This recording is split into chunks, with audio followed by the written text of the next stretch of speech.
Video mo.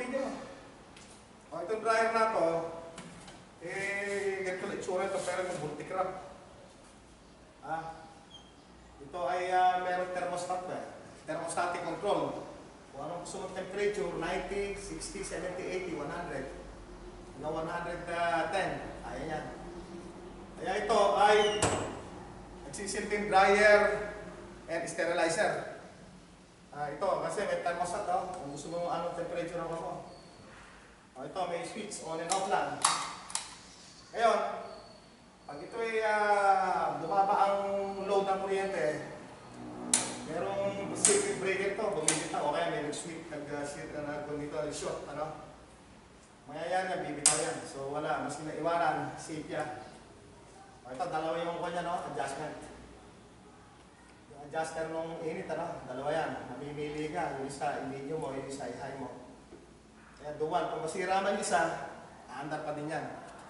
Ito yung thermostatic control switch, Kaya mapipili mo kung ano yung temperature na kayang required para ito sa produkto produce, ay lalagyan mo dito. Ito, simple na thermometer yan. Tatanggal yan touchable.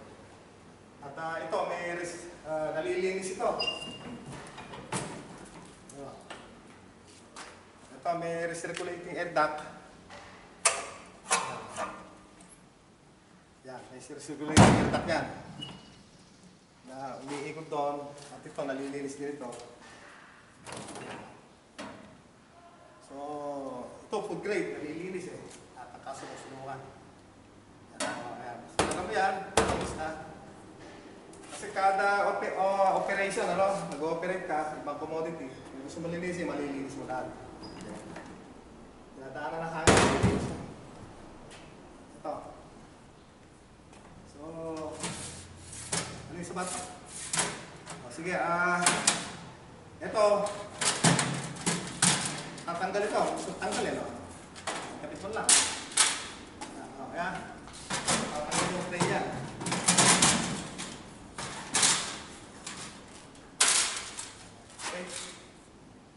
Sige, lagyan mo na naman. Lagyan mo na yung tray. Ano mo, likod yan. Lagyan mo dyan, Ayan. Sige. Ikamata mo, para marami. Kamata mo ngayon, tikit-tikit. Dito, pati rin yan. Isa ako maya, sige. So, ito, marami tray ito. Ayan. 10 trays yan. Sa ilalim.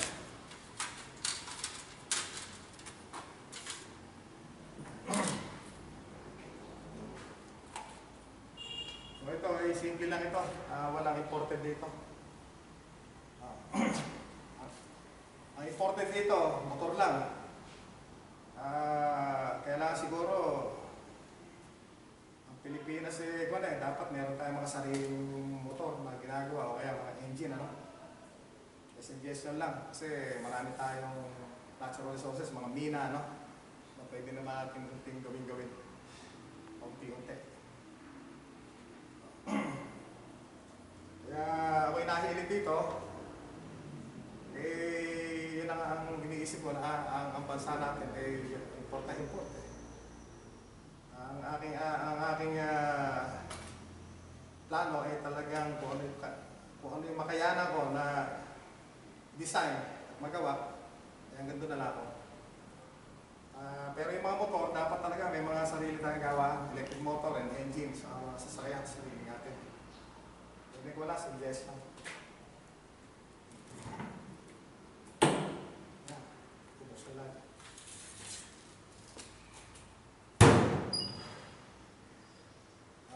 Ito pa yung pang mga makina natin, kusina. Ito, slicer din to. Medyo malit ng konti. Tapos ito yung pulverizer. Ito yung pupulbos natin sa kamote. Mamaya. Ito yung pelletizer. Ayan. Ito pelletizer. Ito yung ginawa lang. Ito sariling design. At close up mo. Ito yung mga pellet yan. Nakagawa tayo ng pellet. Para pagkain na mga sariling mga alaga natin. Yan, makakagawa tayo. Walang imported dito, motor lang. Ito yung ginawa lang to, sariling design natin. So ito naman, ito naman ito, isang uri ng grass cutter ito na halos ang cut ito, pantay-pantay, ano? Nilagay mo yung tambo rito, naglabas dito, makakat na siya ng pantay-pantay para yung paa. Sa tambakan mo lang, slacker dyan eh. Ito kasi, ito, gaganon. Ito yung prototype lang natin. May tataas siya, pag kinamadahan mo ng mga napir yan, o gagawa ng malaking unit, ito, pwedeng adjustable na kaganon yan eh. Ginano mo yan, hinulugan dito, tuloy dito, tuloy-tuloy lang. Dito,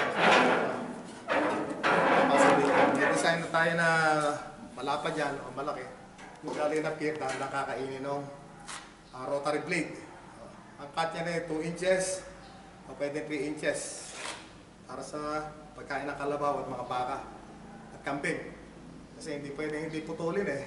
Kasi mabubulong na sila kasi yung mga napier sa mga cornstalk ay matitigas yan sa makunat. Kaya dapat i-cut siya para mangyayari. Stop mo lang, okay?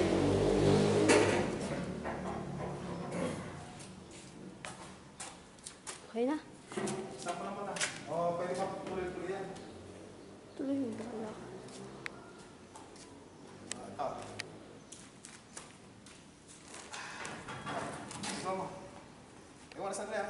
Naka ko ba? Itong roasting machine na ito ay isang uri na roaster ito na napakabango ng sakag ng kape rito at saka mga bigas, rice coffee. Nag-supply tayo sa mga gumagawa ng manufacturer ng mga rice coffee, Itong machine na ito ay simple lang. Kaya ito, ang pangalan nito ay ito lang ang pangalan. Esteban 7-in-1 multipurpose. Ayan. Roaster. Pwede roaster. May apoy. Sterilizer. Patay din yung bacteria dyan. Maglalagay ng produce na may contaminated ng bacteria. O naman. Mixer. Maghalo ka ng pigs. Dryer. Pwede rin pagtuyo yan. Maglagay ka dyan. Tapos, i-open mo ito. I-open mo ito. Tap na ito. Maglagay ka ng produce dyan. O naman, palay o mais Hindi ikot yan. So, matutuyo siya. Kasi yung init, always na tumataas yan eh. Nagpapalit ng hangin. Ngayon yung mainit na masang hangin, umaangat yun. So, natutuyo yung produce. So, ang tuyunan ko dito ay pantay. Pantay na pantay dahil mahalo siya. Yan ang kainaman ito. Simple lang ito. Roaster, sterilizer, mixer, dryer, pwede pa ito. Vinegar remover, depulper na pambalat ng kape. Reversible yan eh. Yung motor niyan, dehaler. Pati dehaler yung kape. Maraming gamit ito. Kaya ito yung nabigyan ng award na ginawa ko sa DOST noong araw. Mga 1998. 99 o 2000. Kinuha na tayo sa DOST. Inimbay tayo ng DOST. Mga panahon na yun. Mga panahon na yun ako'y walang pambili ng yero. Nangungutang lang ako para makabuo tayo nito. Mga panahon na yun. Pero ngayon sa awa ng Diyos, doon tayo. DOST. Magka-market. Kaya ito. Nakapag-ipon tayo. Mas napapahan ng konting kapital. Tuloy-tuloy naman So, di pa naman ako, hindi pa rin marami pa tayong dapat gawin para ma-improve yung ating mga makina at papalaganap sa buong Pilipinas. Kung mag-uusan ng ibang bansa, mag-export tayo. Pero ang Pilipinas kasi, ang masasabi ko lang ay ang aking comment, dapat tayo ay gumawa ng sarili nating makinarya, sa ibang teknolohiya, i-apply natin sa alaman natin, pagtulong-tulong tayo. At naniniwala ako na Pilipinas ay magiging competitive sa maraming bansa na nakapalibot sa atin sa buong mundo.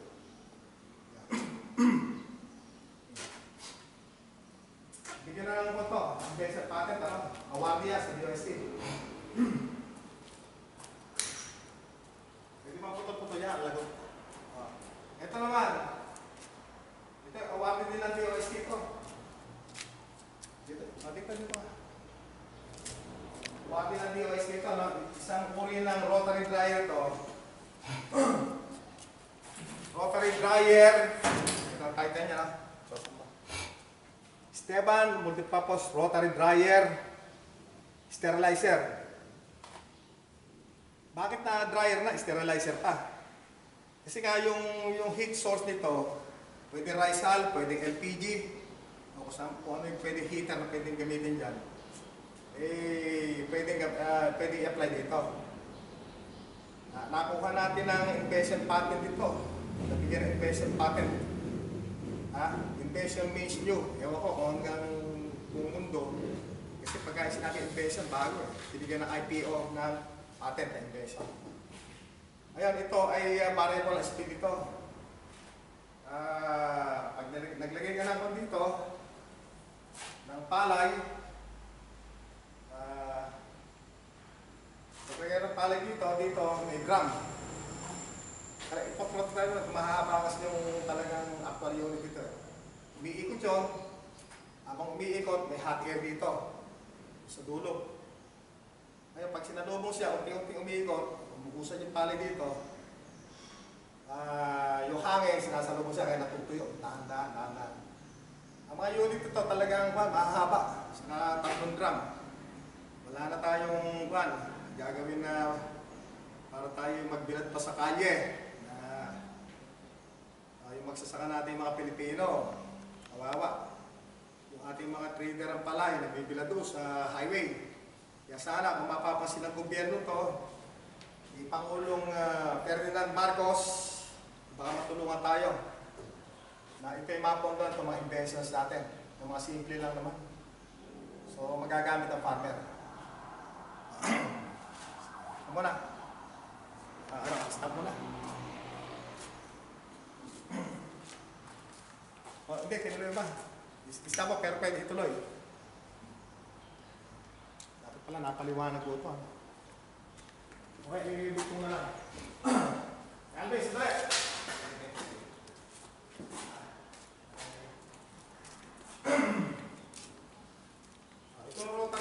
yung rotary dryer kanina, na pinapaliwanag ko. Isang uri ng dryer na variable speed. Dito yung kami. Merong transmission dito yan. Pag kinabi mo ng primera, so mabagal. So, pasahin palay, sasalubungin siya ng hot air na galing dito sa mga Rizal, na sinunog. Ito yung firing chamber.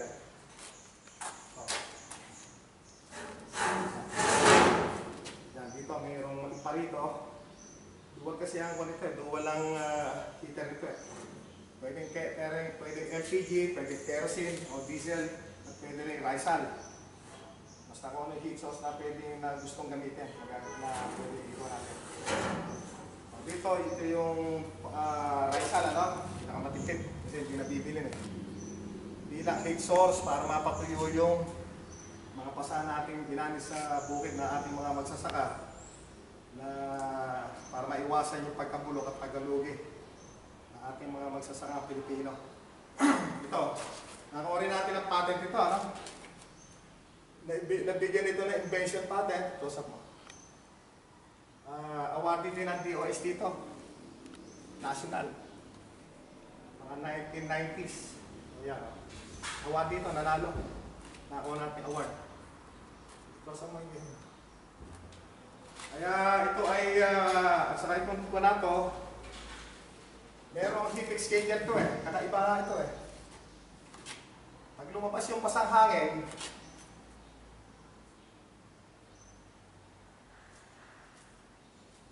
ito yung heat exchanger, na pagka dumaan dito yung pasang hangin, bago lumabas sa labas ng atmosphere, lumabas na, kukunin ngayon nung ito yung hangin, sariwang hangin, yung init itong heat exchanger. Tapos babalik dito sa firing chamber para tumulong na mapainit lalo. So matipid na pamamaraan. May recirculating air duct ito na kinukuha lang yung init ng circulating air duct para humalo yung fresh air na galing at hahalo doon, bubugo doon. Kasabay nung init nung primary heater na galing dito sa firing chamber dito. Dalawang firing chamber ito eh. Isang Rizal at dito ay kerosene. Okay, diesel fire. May ko niya, merong torch yan, parang maapoy yan, no? Bluish. So dalawa, pagka wala kang Rizal, gamitin mo diesel o kaya kerosene. May partner yan na kulay blue. Kaya niyang painitin ito. Ngayon kung wala kang, kung ayaw mong gamitin diesel, pwede Rizal. One at a time, pwede. Pwede rin sabay kung gusto ng farmer kung gagamit. Dito dumadaan yan eh. Ito may counterweight ito. Na pag napuno yung hangin, napuno yung tali dito, unti-unti, nagdi-discharge. At yung hangin ay hindi lumalabas. Ang lumalabas lang yung mga produce na pinapatuyo natin. Mga palay, mais, kung ano man, unggo. Yan, may mga gigs yan. Kaya kontrolado yung makikita natin init.